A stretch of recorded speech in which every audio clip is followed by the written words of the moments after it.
Indonesia Maluku, Program Studi Informatika, mata kuliah Interaksi Manusia dan Komputer. Di sini ada 3 poin yang akan saya bahas. Yang pertama, definisi daya guna. Yang kedua, uji kebergunaan. Yang ketiga, cara uji kebergunaan. Kita masuk yang pertama, yaitu definisi daya guna atau usability. Definisi daya guna adalah tingkatan produk yang dapat digunakan atau ditetapkan oleh user untuk mencapai tujuan secara efektif dan tingkat kepuasan dalam menggunakannya. Daya guna merupakan salah satu faktor yang digunakan untuk mengukur sejauh mana penerimaan pengguna terhadap sistem. Ukuran daya guna suatu sistem biasanya subjektif. Kita masuk ke yang kedua, yaitu uji kebergunaan. Uji kebergunaan. Yang pertama, proses untuk mengukur karakteristik interaksi manusia komputer dari sebuah sistem.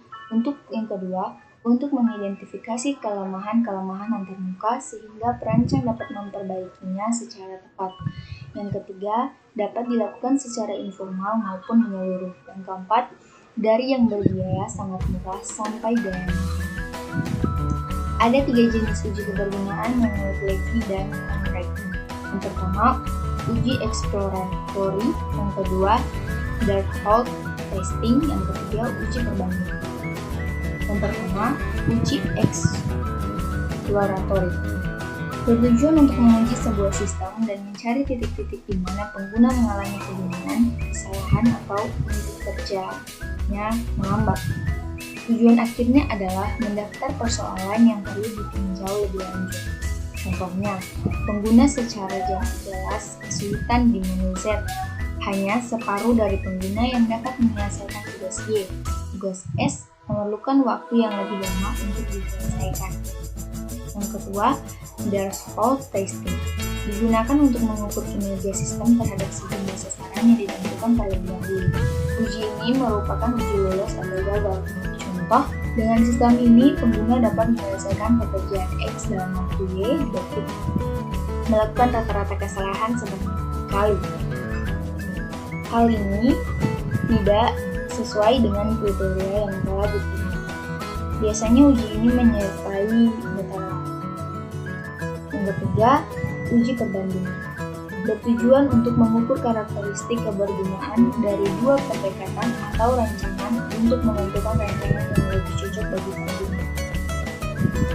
Kita masuk ke poin yang ketiga, yaitu cara uji kebergunaan. Ada 3 cara uji kebergunaan. Yang pertama, pemilihan kartu. Yang kedua, evaluasi heuristik. Yang ketiga, uji berbasis skenario. Kita masuk ke yang pertama, yaitu pemilihan kartu. Sebarkan semua kartu yang berisi gugus tugas di setiap meja pengguna. Pilihlah kartu tersebut menjadi beberapa tumpukan kartu yang memiliki karakteristik serupa dan berilah tanda yang jelas untuk membedakannya dengan tumpukannya yang lain. Susunlah tumpukan kecil tersebut ke dalam tumpukan yang lebih besar sehingga muncul kategori yang lebih umum dan berilah tanda yang jelas pada tumpukan tersebut. Carilah nama yang sesuai untuk masing-masing grup besar ini, dituliskan pada selembar kertas dan diletakkan pada grup yang dimaksud. Yang kedua, evaluasi heuristik. Mengeksplorasikan sistem, mengidentifikasi masalah kebergunaan, mengklarifikasikan setiap pelanggaran atas satu atau lebih prinsip kebergunaan. Cara uji kebergunaan. Yang pertama yaitu penguji, kemudian evaluator. Kemudian penguji dan evaluator duduk bersama untuk membahas tujuan pengujian, ringkasan proyek, dan mungkin diperlukan pelatihan untuk menggunakan sistem. Kemudian setiap evaluator diberikan task dengan selang waktu tertentu. Evaluator akan mengidentifikasi masalah kebergunaan yang mungkin timbul dan mencocokkannya dengan heuristik yang telah ditentukan sebelumnya. Kemudian, penguji dan evaluator kembali duduk bersama untuk membahas semua pelanggaran dan memberi nilai kegawatan untuk setiap masalah.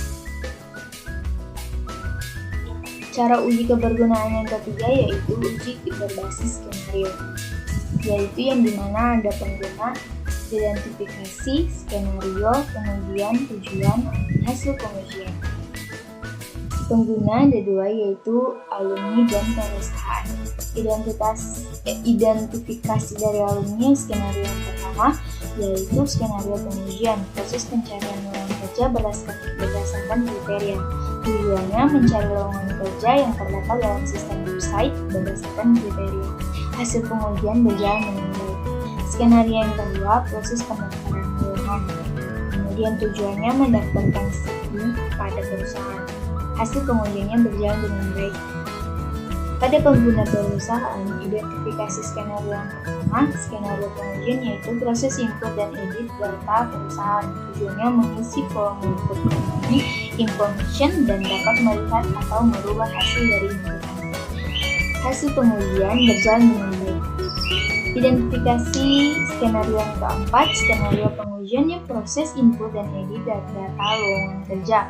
Tujuannya mengisi kolom input jobs information dan dapat melihat atau merubah hasil dari inputan.